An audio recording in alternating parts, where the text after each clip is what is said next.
कर दी गई। फिल्म बंद हो गई। अलादीन ने हॉल की तरफ देखा और फिर हैरत से स्क्रीन की तरफ देखने लगा, जैसे वो शेर को देख रहा हो, मगर अब वहाँ कुछ भी ना था। ये कौन जानवर है? ऊपर से एक आवाज आई, उसे उठाकर बाहर फेंक दो। 2-3 तमाशाइयों ने अलादीन को उठाया और दरवाजे से बाहर ले जाकर जोर से जमीन पर दे मारा। खबरदार, भाग जाओ, अगर अब इस तरफ का रुख किया तो टांगे तोड़ देंगे, उन आदमियों ने कहा।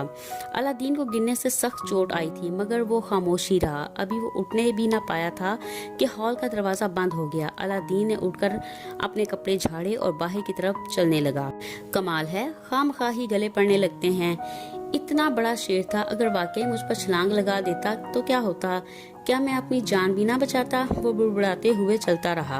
अब अंधेरा ही हर तरफ फैल गया, इसलिए अलादीन ने गांव जाने की बजाय शहर में ही बिस्तर करने का इरादा कर लिया। इस तरफ आते हुए पहले ही एक जगह चारपाई और बिस्तर की आवाजें सुनकर समझ गया था कि यहाँ रात को मुसाफिर वगैरह ठहरते होंगे, इसलिए उसके कदम अब उस जानिब उठ रहे थे।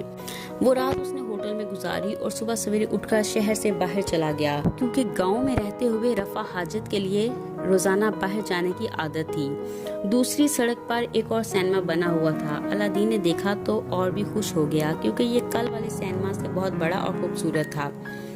चलो, ये मंडवे वाली कसम ही टूटी। अब मैं भी गांव जाकर मंडवे की बातें करूंगा। मगर रात तो वाकई अल्लाह ने बचा लिया, वरना शेर ने तो कोई कसर नहीं उठा रखी थी। फिर वो ये सोच सोच कर हैरान होता रहा कि भला शहर में जंगल कहाँ से आ गया, और इतने ढेर सारे जंगली जानवर भी थे, बंदर थे, चीते थे और शेर भी थे। फिर ये सब कहाँ गए? जब रोशनी हुई थी तो वहाँ कोई भी जानवर न था।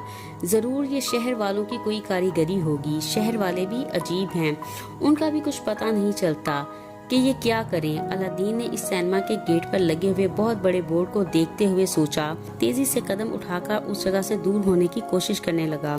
कुछ देर बाद वो फिर शहर की तरफ लौट आया तो एक दूसरी सड़क पर से होकर लौटा था। उसी वक्त उसके पास से 2 मंजिली बस गुजरी। अलादीन के लिए ये भी एक नई चीज थी। वो हैरत में गुम खड़ा जाती हुई बस को देखता रहा और सोचता रहा कि क्या ये ऊपर वाली बस नीचे नहीं गिरती। जब वो जरा और आगे बढ़ा तो एक चौक में एक यका यानी तांगा खड़ा था। उसमें एक आदमी पीछे बैठा हुआ था और अपने हाथ में पकड़े हुए एक छोटे से डब्बे के सामने कुछ बोल रहा था, और उसकी आवाज बहुत ऊंची होकर अलादीन तक पहुंच रही थी। आवाज कह रही थी कि हजरात, आज शाम को ईदगाह ग्राउंड में एक बड़ा जलसा आम होगा, जिसमें हजरत इल्मदीन साहब तकरीर करेंगे। मेहरबानी करके आप सब लोग आएं। वाह वाह, यानी जलसा? जिन साहब ने भी तो कहा था कि तुम किसी जलसे में तकरीर करना तो बड़े आदमी बन जाओगे। चलो, आज शाम को जलसा भी देखेंगे और ये भी मालूम करेंगे कि वो कौन है जो आज तकरीर करके बड़ा आदमी बनने वाला है। मालूम नहीं मेरी बारी कब आएगी और मैं कब बड़ा आदमी बनूंगा। अभी तो शहर के लोग ही मुझे नहीं पहचानते, बल्कि बात बात पर मारने लगते हैं। एक जगह से उसने लस्सी लेकर पी, उसे बहुत मजा आया, इसलिए वो 3-4 गिलास लस्सी के बनवा के पी गया। 1-2 घंटे उसे यूं ही घूमते हुए गुजर गए। 3-4 दिनों में ही उसने सारा शहर देख लिया और वो बाजारों को कुछ कुछ पहचानने लगा था। उस वक्त वो एक बड़े बाजार से गुजर रहा था। अलादीन चलते चलते एक बड़े शीशे के शोकेस के सामने खड़ा हो गया। शोकेस के अंदर एक बहुत ही खूबसूरत औरत अच्छे अच्छे कपड़े पहने और आंखों पर ऐनक लगाए खड़ी थी। अलादीन को ऐसे लगा जैसे वो औरत शीशे के अंदर से उसकी तरफ ही देख रही है। ये एहसास होते ही वो जरा अकड़ कर खड़ा हो गया। दुकानदार ने उसकी तरफ देखा तो मुस्कुराने लगा। दरअसल ये एक मुजस्मा था जो कपड़े पहनाकर मॉडल के तौर पर शोकेस में रखा हुआ था, लेकिन अलादीन उसे एक असली औरत ही समझा था। उसकी नजरें अचानक हंसते हुए दुकानदार की तरफ उठ गईं और अलादीन शर्मिंदा सा होकर फौरन आगे बढ़ गया।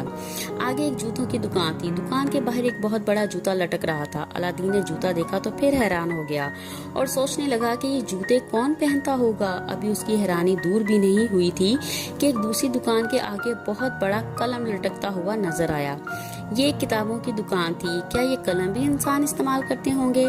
पर नहीं, ये कलम जरूर वही आदमी इस्तेमाल करता होगा जो वो पहले वाले जूते पहनता होगा। जिसके इतने बड़े बड़े पाँव होंगे, उसके हाथ भी जरूर बड़े बड़े होंगे। यही कुछ सोचता हुआ वो बाजार में चला जा रहा था कि अचानक उसे ख्याल आया कि आज शहर से ही बाल कटवा लिए जाएं, क्योंकि उसके बाल बहुत बड़े बड़े हो गए थे। मगर उसी वक्त उसे ये ख्याल भी आया कि गोशा 3-4 दिनों में इसने शहर में एक भी नाई ना देखा था।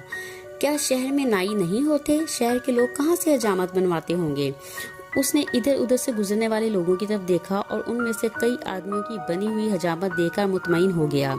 अब उसे तसल्ली हो गई थी कि शहर में भी नाई जरूर होते होंगे। अब वो एक घड़ियों की दुकान के सामने पहुंच गया था। दुकान के बाहर एक बहुत बड़ी घड़ी लगी हुई थी। कमाल है, यहाँ भी इतनी बड़ी घड़ी लटक रही है।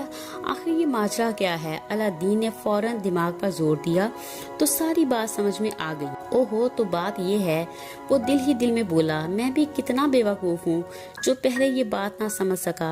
अब वो समझ गया था कि ये घड़ी, बूट और वो कलम दरअसल ये बात बताने के लिए लटकाए गए हैं ताकि लोगों को दूर ही से मालूम हो सके कि यहाँ घड़ियाँ और बूट फरोख्त होते हैं। वाह, कितनी मजेदार बात है। इससे तो शहर वाले बड़े अक्ल वाले मालूम होते हैं।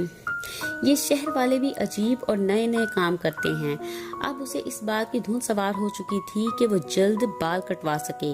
उसने बाजार में चारों तरफ निगाहें दौड़ाई ताकि देख सके कि किसी दुकान के आगे कोई सर भी लटका हुआ है या नहीं, क्योंकि उसका ख्याल था कि नाइयों की दुकान के बाहर भी जरूर उन्होंने किसी का सर काट कर लटका रखा होगा ताकि मालूम हो जाए कि यहाँ बाल काटे जाते हैं। लेकिन उसे कहीं भी ऐसा सर लटकता हुआ नजर न आया। इस पर वो जरा परेशान सा हो गया। उसने एक गुजरने वाले से पूछा कि नाई की दुकान है? उस आदमी ने इधर उधर देखा और एक तरफ, वो देखो, वो सामने नाई की ही दुकान है। कहाँ, किधर? अलादीन ने उसकी उंगली की सीध में देखते हुए पूछा। अरे भाई, वो सामने जिसके दरवाजों में शीशे लगे हुए हैं। उस आदमी ने जवाब दिया। ओ अच्छा, वो जिसके शीशे पर लाल स्याही से कुछ लिखा हुआ है? अलादीन ने पूछा। हाँ वही, उस आदमी ने कहा और आगे चल दिया। अलादीन नाई की दुकान की तरफ बढ़ा। करीब जाकर देखा तो बड़ी शानदार दुकान थी। सारी जगहों पर शीशे लगे हुए थे और शीशों में से अंदर बहुत सी कुर्सियां नजर आ रही थी। अलादीन ने दुकान के ऊपर की तरफ देखा मगर उसे कोई निशानी भी लगी हुई नजर न आई। इसीलिए मुझे अब तक किसी नाई की दुकान नजर न आई थी, क्योंकि उन्होंने तो शीशे ही शीशे लगा रखे हैं। ऐसी दुकानें तो मैंने बहुत सी देखी हैं, लेकिन अब तक यही समझता रहा कि ये कोई होटल वगैरह होगा। अलादीन ने दिल ही दिल में सोचा और आगे होकर दरवाजा खोलना चाहा, मगर कोई दरवाजा नजर आता तो खोलता। वो यूं ही एक शीशे के साथ जोर आजमाई करने लगा। उसी वक्त एक दरवाजा खुला और अंदर से एक आदमी ने निकलकर अलादीन की तरफ गौर से देखा। अलादीन उसको नजरअंदाज करते हुए अंदर दाखिल हो गया। अंदर जाकर वो और भी हैरान रह गया, क्योंकि दुकान अंदर से तो किसी बादशाह का कमरा मालूम होती थी और रंग बिरंगी तस्वीरों वाले बड़े बड़े कागज भी दीवारों के साथ लटक रहे थे। अलादीन को यकीन आया कि ये किसी नाई की दुकान होगी। जरूर उस आदमी ने उसके साथ मजाक किया है। क्या बात है? दरवाजा खोलने वाले ने उससे पूछा। अलादीन चौंक उठा। हजामत बनवाना है? उसने डरते डरते कहा। तो फिर इस कुर्सी पर तशरीफ रखिए। दुकानदार ने कुर्सी खिसका कर कहा। क्या रखूं? मेरे पास तो ऐसी कोई चीज नहीं है। अलादीन हैरत से बोला। मेरा मतलब था कि इस कुर्सी पर बैठ जाइए। दुकान वाला भी हंस कर बोला। ओह, यूं कहो ना कि यहाँ बैठो। अलादीन ने फिर मुस्कुराकर कहा। अब उसे यकीन हो गया था कि ये नाई ही की दुकान है, मगर वो अभी तक ये जरूर सोच रहा था कि नाइयों ने अपनी दुकान के बाहर कोई निशानी क्यों नहीं लगाई। कल वो गांव वापस ना गया था, इसलिए उसने सोचा कि अब जलसे को रहने दे, क्योंकि इस तरह आज भी उसे देर हो जाएगी और उसकी माँ को बहुत फिक्र होगी। इसलिए उसने जलसे का प्रोग्राम मुलतवी किया और गांव वापस जाने की नीयत से लारी अड्डे की तरफ चलने लगा। रोज रोज शहर जाने से अलादीन उकता सा गया था, मगर वो बड़ा आदमी भी तो बनना चाहता था और बड़ा आदमी बनने के लिए शहर जाना भी जरूरी था। मगर अब उसका दिल कतन शहर जाने को ना चाहता था। उसने आखिरी बार जिन से गुफ्तगू करने के लिए उसे बुलाने के लिए गांव से बाहर का रास्ता लिया। वो जिन से मुलाकात करके ही आखिरी फैसला करना चाहता था। बाल गर्म करते ही जिन फौरन हाजिर हो गया और सर झुकाकर अलादीन के आगे खड़ा हो गया। भाई जिन साहब, अभी तक तो तुम्हारी तरकीब फेल ही हो रही है। अलादीन ने कहा। तो फिर मेरे आका कोई और हुक्म दे, मैं हाजिर हूँ, जिन ने जवाब दिया। अच्छा, तो पहले मेरे लिए मिठाई लेकर आओ, फिर मैं सोच कर बताऊंगा। अलादीन ने हुक्म दिया। आका एक ही बार क्यों नहीं बता देते? जिन ने कहा। क्योंकि अभी मैं भी किसी नतीजे पर नहीं पहुंच सका। अलादीन ने जवाब में कहा। मगर मैंने कहा था कि मुझे बार बार ना बुलाया करें। जिन फिर बोला। यार जिन साहब, एक बार तो दिल खुश कर दो। इस कहानी का नेक्स्ट पार्ट देखने के लिए हमारे चैनल को सब्सक्राइब करें और बेल आइकन को भी प्रेस करें ताकि आपको वीडियो का नोटिफिकेशन मिल सके।